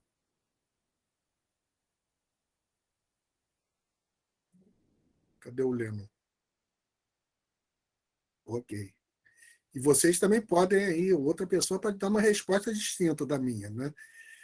Eu estou me aproximando. Né? Eu confesso que eu comecei a me aproximar desse tema há mais ou menos um ano, quando a gente começou a organizar esse livro, eu e o Márcio, que também está presente aqui, né? Então, comecei a escrever o meu artigo. Comecei definindo, tentando definir o que seria HQ conceitualmente, né? Vendo definições anteriores. Né? E eu, na minha perspectiva, ele seria o mangá. Eu não vejo por que entender como algo diferente do HQ, porque ele mantém as características básicas que a gente pode definir como HQ. Né? Mas é claro que, né, o Peter até colocou ali, né? Peter Danilo, né? HQ e mangá possuem. O HQ e mangá possuem uma linguagem própria. Ele é sim, mas ela possui suas diferenças. Eu concordo, né, Peter? É claro que a gente pode pensar assim, é uma modalidade de HQ. Quem sabe se a gente não pode fazer uma reflexão, como, por exemplo, a música. Né? A música. É claro que o jazz possui características diferentes do samba canção, ou da música erudita, ou da música pop. Existem diferentes modalidades de música. Mas se a gente partir de uma definição mais essencial do que seria a música, quer dizer, seria uma arte que organiza esteticamente os sons com vistas a atingir determinadas finalidades, produzir emoções, etc. Eu improvisei aqui uma definição de música. Se nós definirmos música como isso, é claro que a gente vai ver que surgiram ao longo da história humana diversos tipos de música e hoje existem diversos tipos de música diferentes, cada qual com as suas singularidades próprias. Eu pensaria que o HQ pode ser pensado da mesma maneira. Existe uma modalidade ampla. Se a gente não chamar de HQ, a gente vai ter que inventar um outro nome. Né? Já foram tentadas tentativas, né? O Will Eisner, né? Que ele falava na arte sequencial, né? Como uma tentativa mais ampla de ser um guarda-chuva que abarcasse diversas possibilidades. Ou a gente teria que ter um nome mais amplo, né? As artes sequenciais, aí o HQ estaria de um lado, o mangá de outro, etc. Ou a gente usa essa designação HQ num sentido mais abrangente e reconhece as diversas modalidades diferentes no interior do HQ. Eu penso que esse é o caminho mais promissor. Né? Mas é claro que a gente pode pensar perfeitamente que existem características próprias nos mangás, né, em relação ao HQ ocidental, que tem a sua história ali mais ligada na sua origem aos Estados Unidos e assim por diante. Né? Professor, o Lennon, ele comentou aqui no chat, que ele disse que está um pouco ocupado agora, mas ele diz o seguinte, os mangás são bem semelhantes às HQs. A diferença é que o mangá não usa na mesma proporção que as HQs recursos reais. Pelo menos eu enxergo assim, depende do tipo de mangá. Exato. O Peter Peter Danilo até complementou ali, né? As HQs possuem menos segmentos de públicos que mangás. A gente pode identificar diversas singularidades nesses outros aspectos também, né? O tipo de público, né? O tipo de temática envolvida. mas será que, na forma de arte, definindo o HQ como uma forma de expressão, seria melhor dizer, que seria mais abrangente, né? Que apresenta certas características e possibilidades, né? Expressivas, não poderíamos buscar uma definição comum que englobasse esses dois fenômenos num conceito mais amplo, né? Aí, como o HQ talvez tenha sido o primeiro, né, a surgir historicamente, ele pode funcionar como conceito guarda-chuva, né? Eu penso a princípio isso, né? Professor, temos uma outra pergunta bem interessante, é do Max Alexandre de Paula. Gostaria de saber se ele quer ler a pergunta dele, se eu poderia ler. Olá, professor. Olá a todos e a todas. Um prazer, pessoal, estar aqui novamente com vocês. Sempre tenho acompanhado as atividades do grupo e sempre gosto muito dos temas propostos, muito instigantes. E eu pesquiso jogos de videogame. Então, para mim, sempre que aparecem outros temas relacionados, talvez a esse fenômeno da cultura pop, eu tento também visualizar problemas que eu encontro nas minhas fontes. Então, professor, a minha pergunta que eu elaborei aqui é a seguinte: como podemos analisar as HQs que circulam por outros meios que não o impresso, tais como as webcomics? E ainda mais, como podemos utilizar as redes sociais como fontes históricas para o estudo das HQs, por favor? São duas perguntas bem interessantes, né?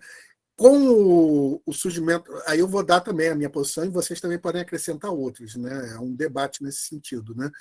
Mas a questão digital, como nós estamos vivendo na sociedade digital, então os HQs eles têm uma origem anterior, né? Do início, primeira metade do século XX, ou seja, os HQs começaram como um produto da sociedade industrial, né?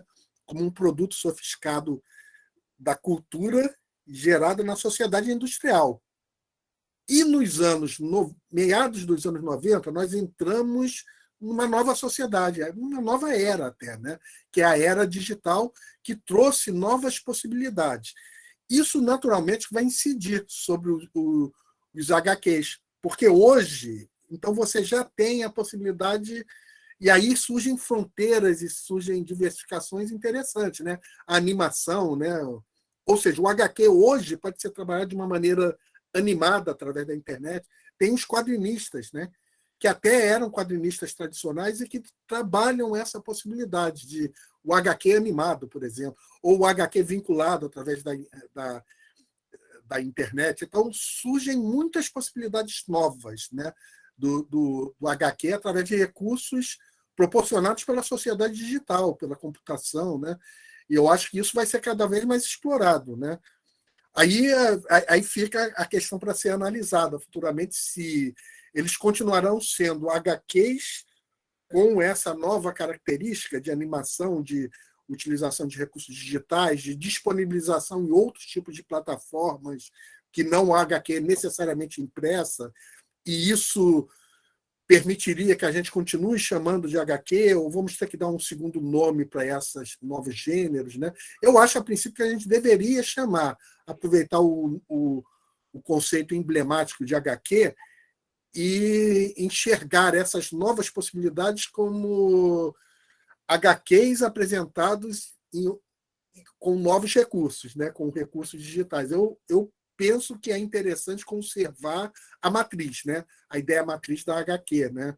Como uma arte sequencial, capaz de produzir narrativas fictícias ou narrativas históricas, com certas características que unem linguagens visuais entrelaçadas com linguagens verbais, seja oral, no caso da animação, nos novos recursos, né? Seja a linguagem escrita, com recursos através dos balões, etc. Ou seja, eu acho que a gente seria interessante manter pelo fator emblemático, né, que foi o HQ, mas, de fato, é isso, é um mundo de novas possibilidades, né? Segue sendo... vai surgindo agora, porque é uma nova era, uma nova sociedade, a sociedade digital, com novos recursos, e que renova uma linguagem que já uma forma de expressão que surgiu na era industrial. É o que ocorreu com o cinema também, né? Porque o cinema é tipicamente um produto da terceira fase da Revolução Industrial, né? Em passagem do século XIX ali para o XX, mas já na nova fase que vivemos, a sociedade digital, surgem outras possibilidades de interagir com o cinema aí, com novos recursos. Acho que a mesma coisa está acontecendo com o HQ, né? E sobre a pesquisa do HQ, quer dizer, porque eu tinha comentado antes, né? O HQ como objeto histórico, ou seja, como algo que é estudado diretamente, como a finalidade do historiador é estudar o HQ. Quais podem ser as fontes para o estudo do HQ? Eu tinha comentado, pode ser a própria HQ, realização, que você usa como fonte histórica para estudar o HQ, a história do HQ. Mas você também pode estudar coisas as mais diversas, e fontes as mais diversas para se aproximar do HQ como objeto. E as redes sociais, que é a segunda parte da pergunta do Max, né?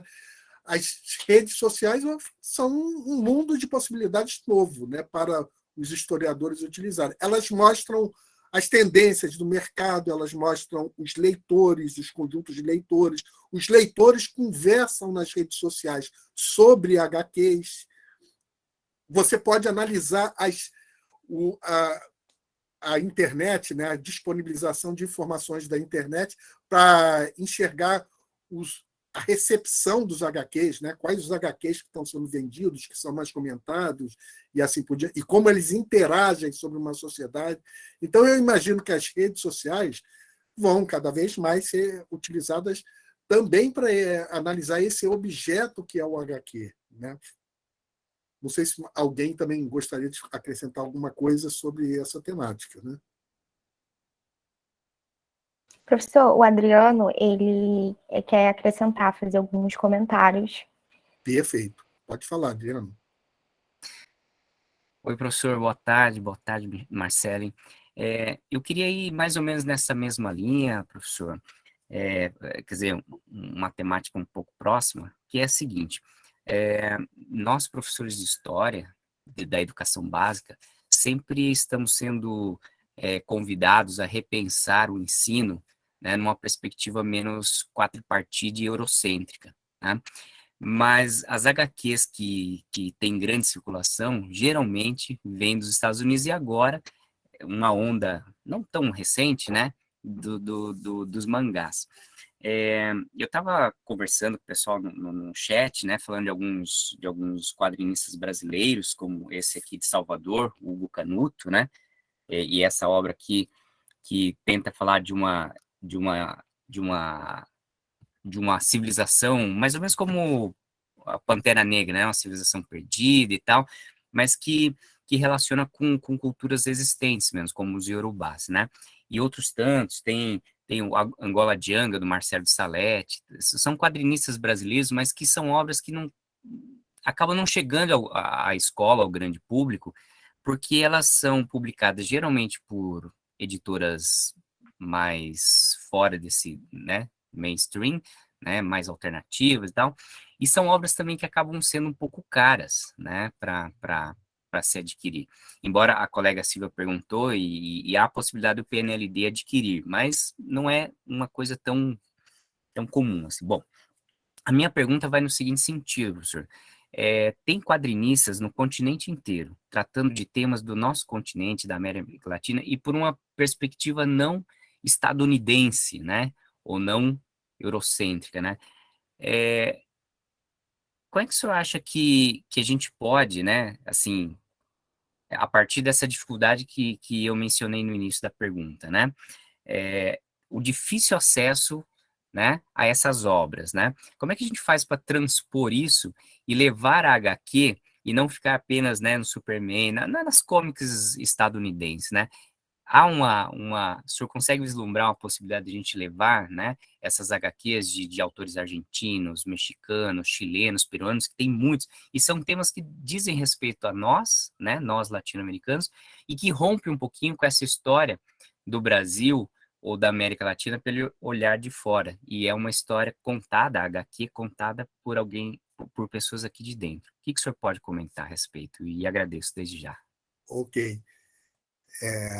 Adriano, Essa questão é fundamental. E é uma questão que é muito similar ao que também está acontecendo com o cinema, por exemplo, né? Porque, habitualmente, como os Estados Unidos é o maior produtor de filmes e tem maior poder econômico para difundir os seus filmes nos diversos países do planeta.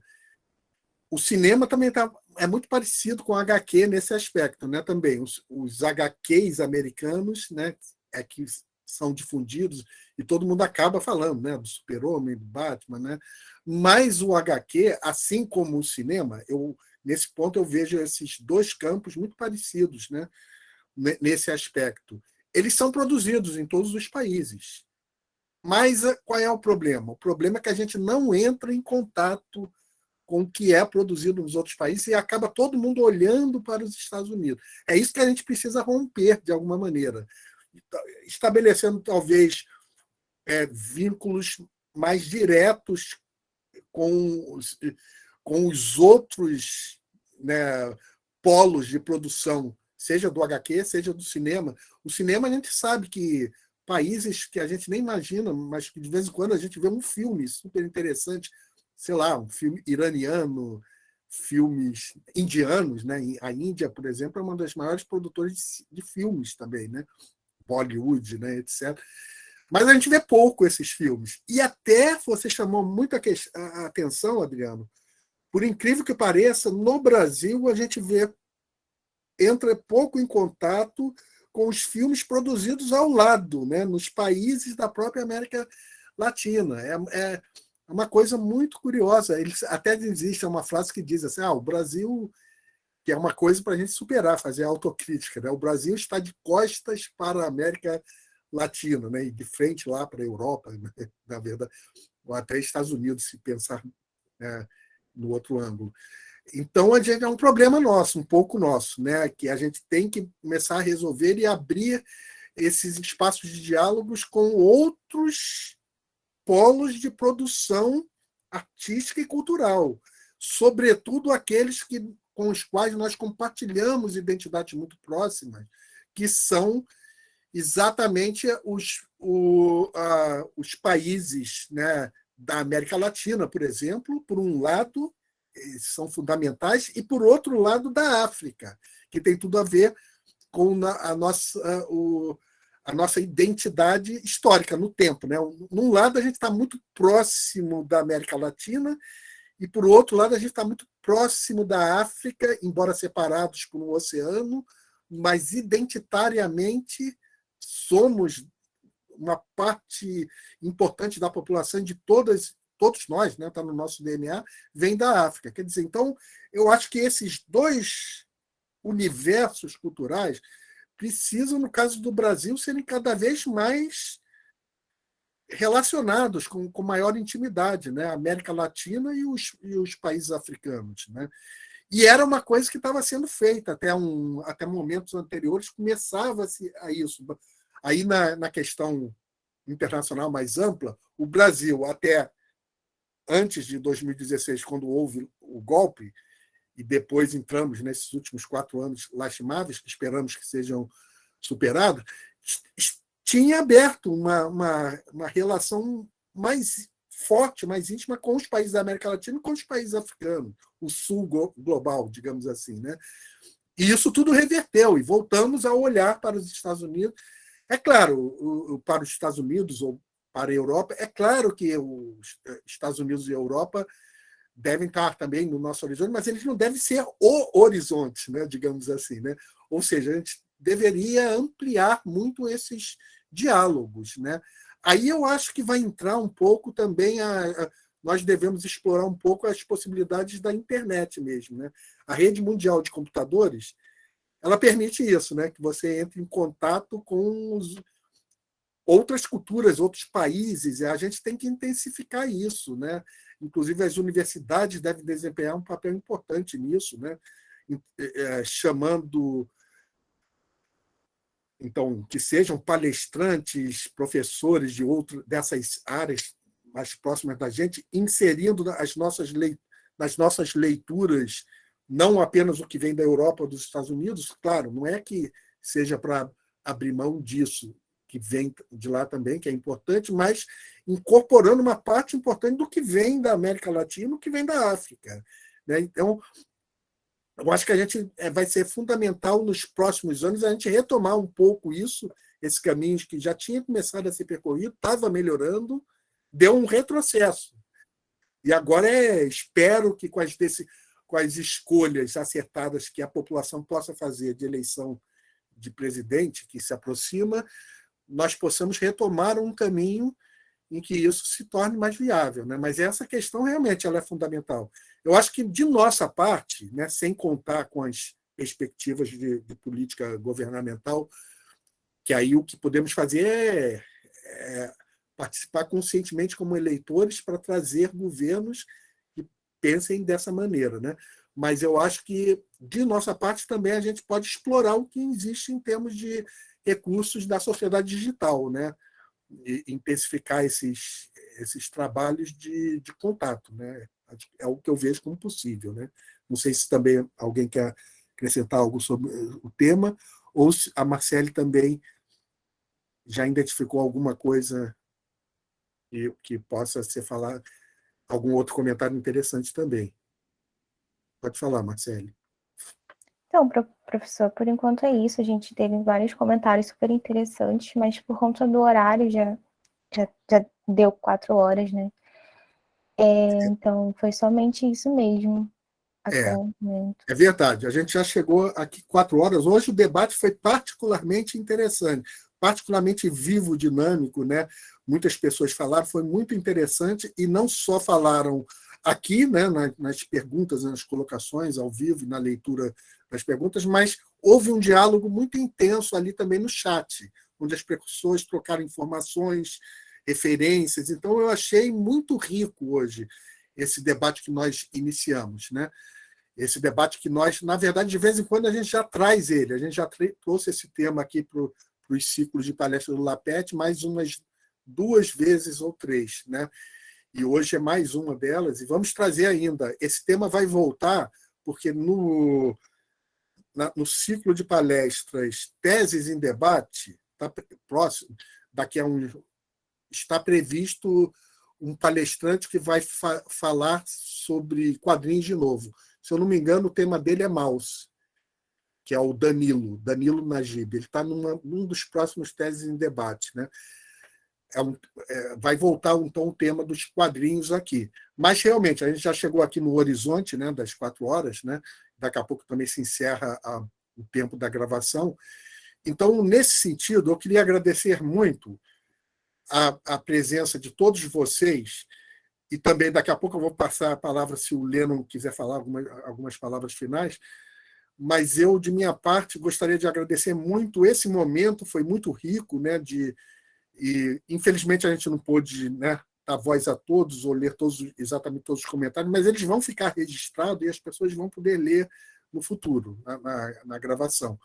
E lembrar a vocês que esse ciclo Cinema-História, no qual discutimos as relações do cinema, da história com mídias diversas, não apenas com cinema, com a HQ, com a literatura, com jogos eletrônicos, com artes visuais de maneira geral, ou seja, tudo isso tem sido objeto aqui desse ciclo. Mas não é o único ciclo, como eu comentei, temos o ciclo Tese em Debate, onde palestrantes que defenderam dissertações e teses apresentam seus temas. Nessa, inclusive, vai voltar o tema dos HQ proximamente, como eu tinha comentado, nessa outra série, Tese em Debate. Temos o Monografias em Debate, pessoas que defenderam monografias, e todos vocês que estão participando aqui e que também estão nos assistindo através da gravação no momento posterior, podem ficar sabendo que vocês podem participar também, podem propor palestras e podem, sobretudo, entrar para o LAPET. Para tal, basta enviar para nós, para um e-mail que vai ser colocado no chat, podem enviar o seu nome completo, CPF, link do currículo Lattes. Com isso, nós poderemos inscrevê-lo no diretório de grupos de pesquisa no nosso laboratório. E, ao mesmo tempo, vocês podem participar, né, como estão fazendo por aqui, e podem propor também.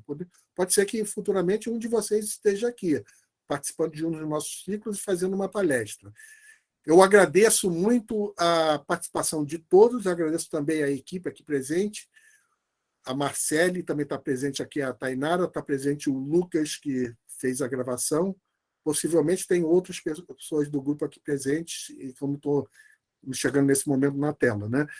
E agradeço muito também as pessoas que estiveram presentes, agradeço a presença do Márcio Rodrigues, que está organizando comigo o livro de HQ, e que também prestigiou aqui a nossa palestra, e outras pessoas que estão trabalhando com um tema específico, que aqui estiveram.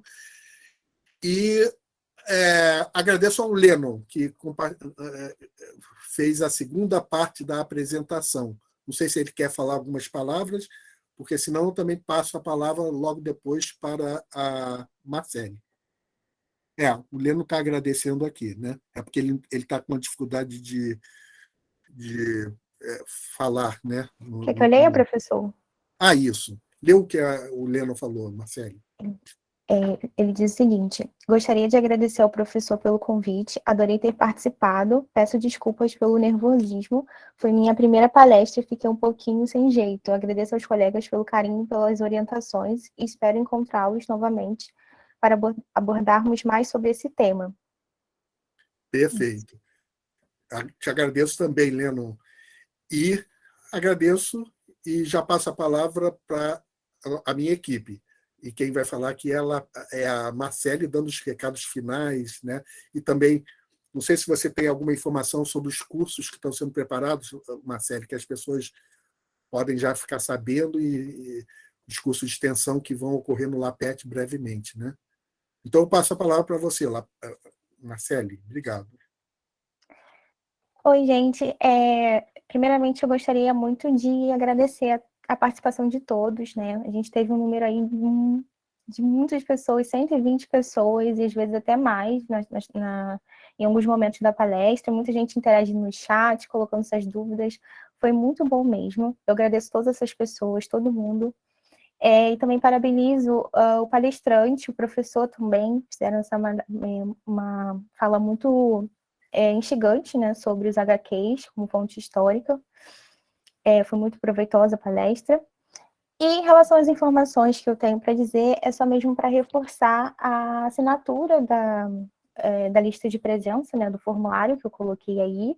Para quem ainda não preencheu, ainda dá tempo, tá? É só mesmo após a palestra que não receberemos mais nenhuma resposta. E é muito importante que vocês preencham esse formulário para que seja gerado certificado automaticamente por e-mail, tá? Caso vocês por acaso não recebam agora, imediatamente, né, após o preenchimento do e-mail, após o preenchimento do formulário, eu peço que vocês aguardem mais ou menos umas 24 ou 48 horas para receber esse certificado. Por quê? O que acontece, a ferramenta ela fica muito sobrecarregada, a ferramenta dos certificados automáticos, né? Porque teve muitas pessoas participando da palestra que preencheram o formulário e isso acaba interferindo. E muitas pessoas podem demorar a receber esse certificado e outras podem receber mais rapidamente. Então, eu peço que, caso após essas 24 ou 48 horas vocês não receberem os certificados, mandem e-mail para a gente vai procurar resolver isso e gerar o certificado para vocês, tá bom, gente? Mais uma coisinha sobre os cursos, né? É muito importante que vocês continuem acompanhando a gente nas redes sociais, porque é por meio das redes sociais, do nosso Instagram, do nosso Facebook, que a gente divulga as palestras e os cursos. Tem muita coisa boa por vir aí, tem o curso de História Social, que é o primeiro que vai ser realizado, né, no próximo mês. Temos também o curso de História Política, e daqui a pouco também a gente vai ter um ciclo, né, interdisciplinar também, que é bem interessante para vocês participarem. A gente depois vai divulgar e comentar um pouquinho sobre isso. Enfim, tem muita coisa por vir ainda. Logo a gente vai divulgar nas nossas redes sociais. E também acompanhe as postagens no YouTube, que a gente posta por lá todas as palestras que a gente grava, entendeu? Então, para quem não conseguiu assistir essa palestra, vai estar lá no nosso canal no YouTube. É muito importante isso. E, para fechar, quem quiser se inscrever, né, no laboratório, participar do laboratório, nessa comunidade mais ampla, basta enviar um e-mail para a gente, como o professor falou, um e-mail com o nome completo, CPF e o Lattes. A gente vai registrar, a gente vai passar essas informações para o professor que ele vai registrar. Tá bom, gente? É só isso mesmo. Muito obrigada a todo mundo, agradeço a todo mundo pela participação. Boa tarde. Nesse momento, então, agradecendo a todos que aqui estiveram presentes e que vão ler futuramente a gravação desse evento, a gente vai encerrar a gravação. Obrigado a todos os que participaram. Obrigado.